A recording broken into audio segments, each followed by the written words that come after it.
All right.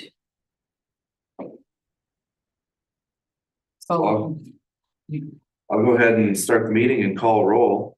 Kim Morris, Wendy Reed, Here. Sue Stewart, Here. John Leo, here, Chip Everest, here, and Ron Turner is absent, and Janie is on Zoom. So Here. we have a quorum.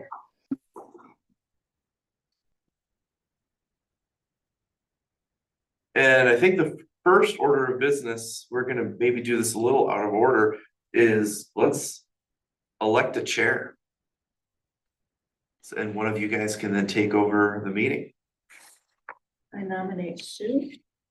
I second that. We'll do a roll call.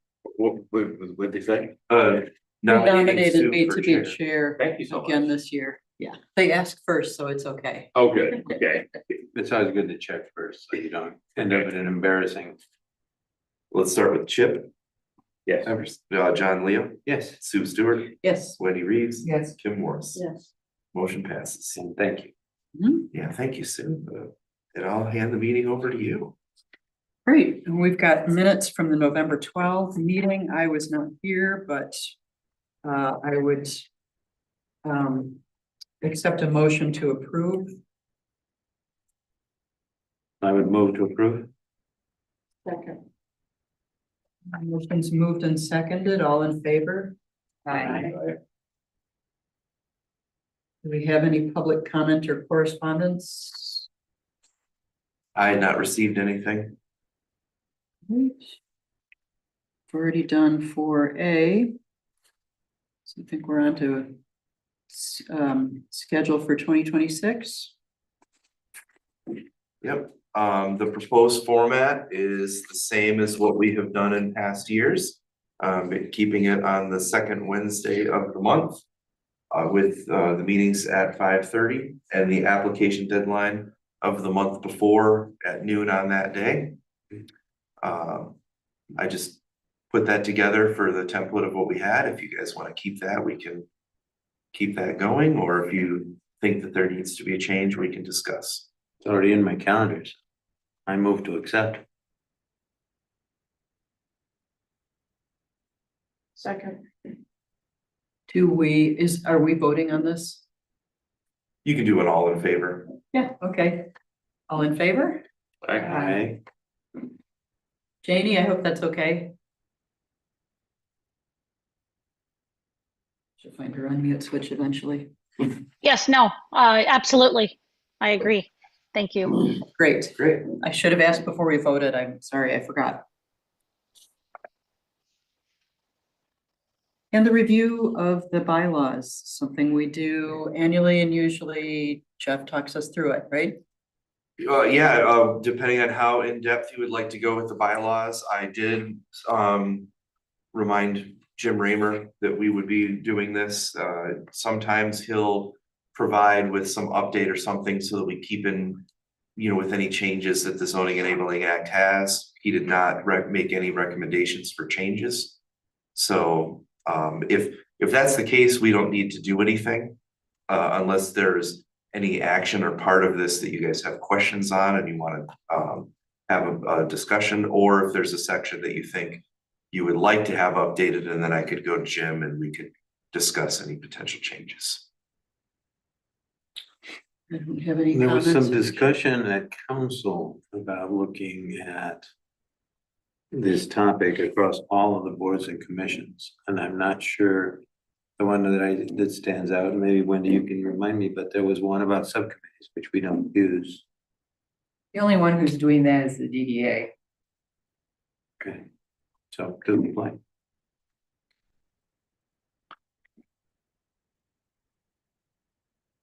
So no issues or, No, all I right, don't have any.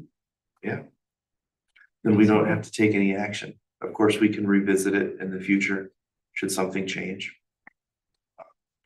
Yeah, we really haven't done anything with subcommittees or anything like that. I don't think we really have any type of discussion that would. well, it doesn't Even really lend necessitate itself. it. I mean, it's, the issue is presented, discussed, and the decision was made. So Right. it doesn't really apply. I just wanted to make sure there wasn't something else hanging out And I know we do that occasionally. I know we did it about 5 or 6 years ago. They went through all of the bylaws and updated the language regarding Right. attendance and things like that, so that they were all consistent between them, Right. you know, things of that nature. I don't have anything else. I have spoken to somebody, I think in an email, I did tell you guys that we might have had a meeting in February. It looks like that's gonna be pushed to March. But more than likely, we will receive a request by the February deadline. So just put it in your calendars to, So nothing in February, yeah, it looks like we have not received any applications at this time. so but that So- means there's nothing to be discussed. So nothing to be discussed. So more than likely, there will be no meeting. Okay. We I like this committee. more than likely will have a meeting then, though, in March. So So that's on the 11th. of March. Yeah.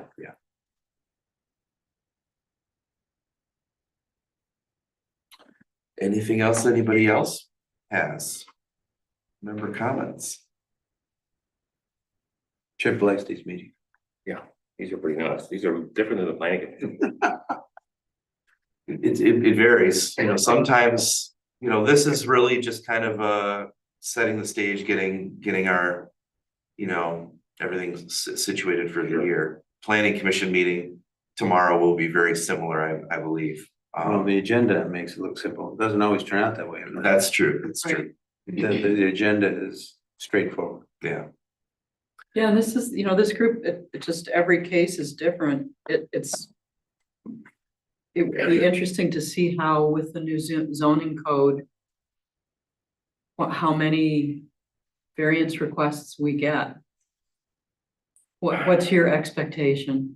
Well, one variance request that was kind of one of our more common ones was regarding front yard setbacks.